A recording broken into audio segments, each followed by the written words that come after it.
Պարոն Խանդանյան, ինչպես արտգործնախարարը, այնպես եւ դուք ձեր կյանքի որոշակի ժամանակահատված աշխատել եք Ավրորա մարդասիրական նախաձեռնությունում, դուք որպես բովանդակության պատասխանատու եւ խմբագիր։ Ավրորա մարդասիրական նախաձեռնության համահիմնադիրը Ռուբեն Վարդանյանն է, ով այս պահին Բաքվի բանտում է ադրբեջանական շինծու կեղծ դատավարությունների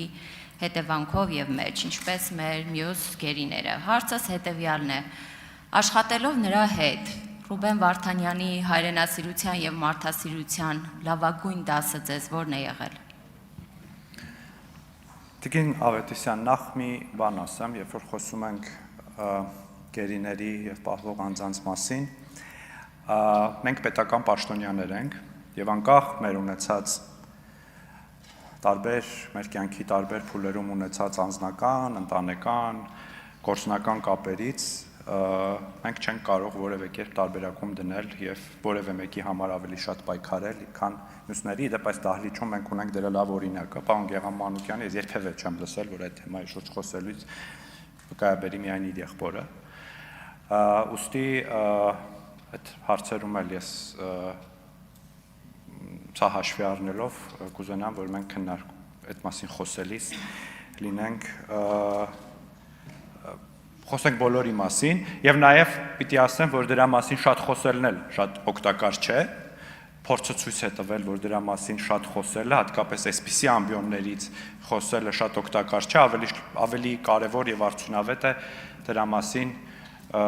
գործ անելը։ Այն մյուս մասը ես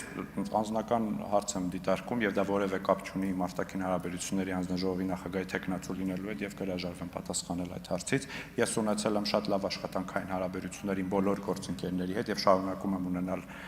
լավ կապեր, ընկերական կապեր նրանցից շատերի հետ եւ այստեղ դրա ավելացնելու ոչինչ չունեմ։ Շնորհակալություն, դուք իմ հարցին չպատասխանեցիք հուսանավելով, այստեղ մենք բարձրաձայնում ենք բոլոր առնվազն 19 հայ գերիների այնտեղ պահվող մարդկանց մասին եւ երևի թե Բաքվի, ինչպես ասեցիք, ռադիոից եք այդ ամեն ինչի մասին լսել։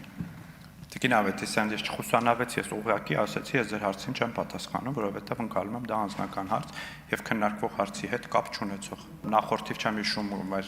ազգային ժողովի նախագահի տեխնացուին, թե փոխնախագահի տեխնացուից նաև հարց եք բարձրացրել, թե տիկին Զոնաբենդի նամակը ինչ ուղղված Հայաստանի վարչապետին եւ Ադրբեջանի մարդու իրավունքների պաշտպանին ինչ ճակատագիր ունեցել, ես հետևել եմ եւ արտաքին գործերի նախարարությունը արդեն իսկ կապվել է Ռուբեն Վարդանյանի ընտանիքի հետ եւ նախատեսվում է հանդիպում։ Շնորհակալություն։